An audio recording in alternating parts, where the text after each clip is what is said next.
Hi, my name is Alina, and I am a student at the University of New England Applied Nutrition Program. Today going to talk about the obesity in children of El Paso, Texas. The overview of this lecture is going to be background of obesity, obesity in children of El Paso, obesity determinants, intervention, and conclusions. According to the World Health Organization, obesity is defined as excessive fat in the human body. A body mass index, BMI, over 25 is considered overweight, and a BMI over 30 is considered obese. Obesity among Hispanics is higher than other populations. 47% of Hispanic adults are obese compared to 37% of white adults. Obesity is a global epidemic which includes children as well. 650 million adults are obese in the world, and 39 million children are obese worldwide. Obesity is a chronic disease that can lead to type 2 diabetes, hypertension, and high cholesterol that are risk factors for getting heart disease, stroke, and some cancers as well.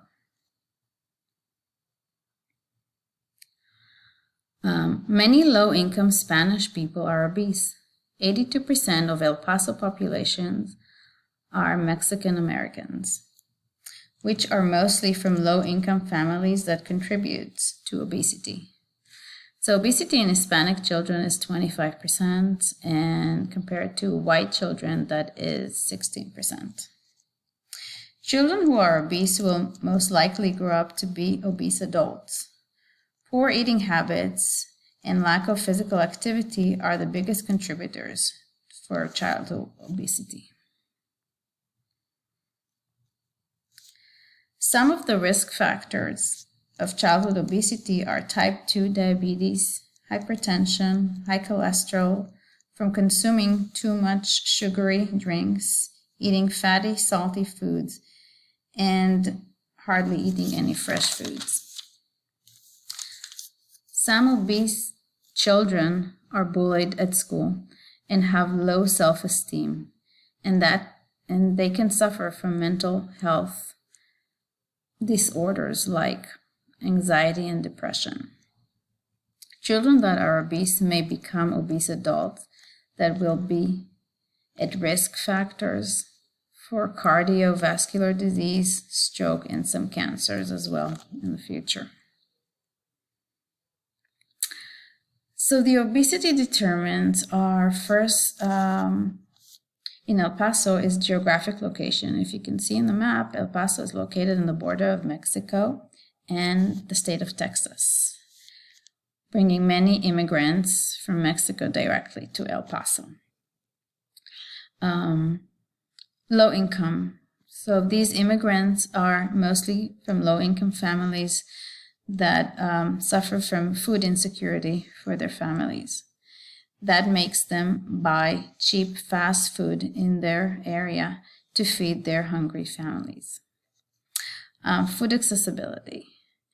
Many low-income families live in areas that do not have large grocery stores next to their homes, and sometimes they do not have transportation to go to these markets, so they end up buying food around their house, usually fast food. Physical inactivity is one of the biggest contributors to childhood obesity, and having safe outdoors places will help get the children and their parents out more often. Lack of health insurance and health literacy. Some of the residents have no health insurance, are new immigrants, don't know their rights, how to get free health care, do not know enough English, and afraid to ask questions about what is legal for them health-wise.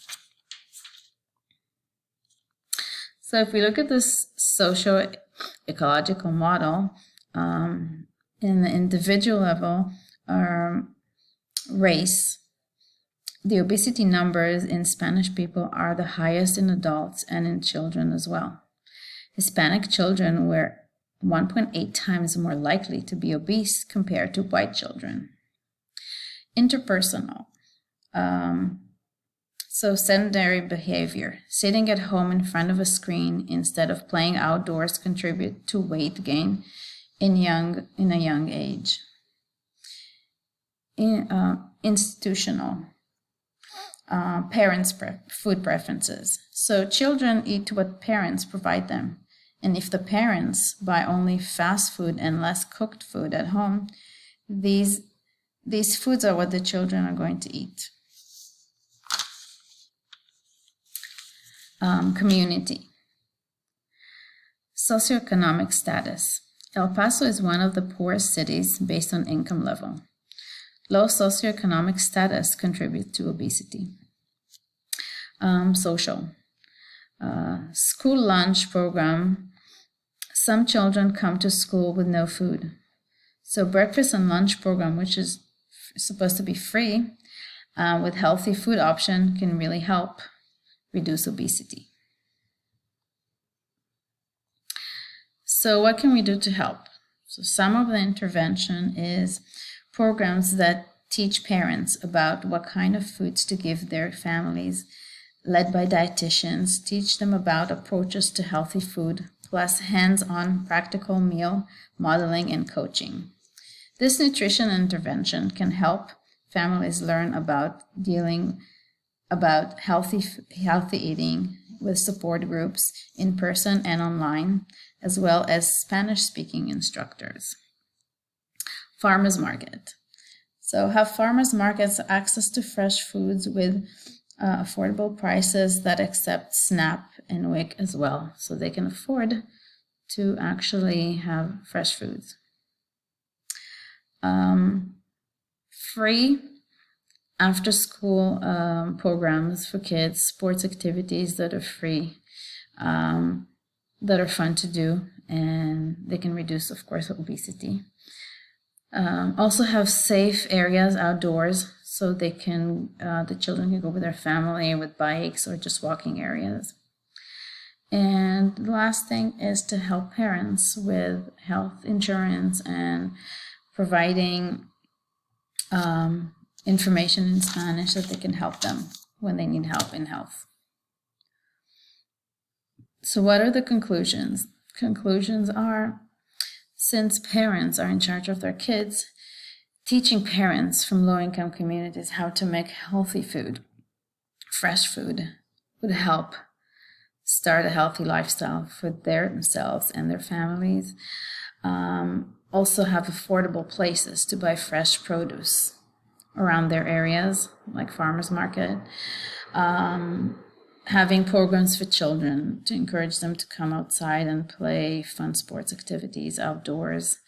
Have safe outdoors facilities for children and parents to spend their free time together instead of inside, to be outdoors. And also help with health literacy by professionals who speak Spanish. And that's all for today. Thank you for listening.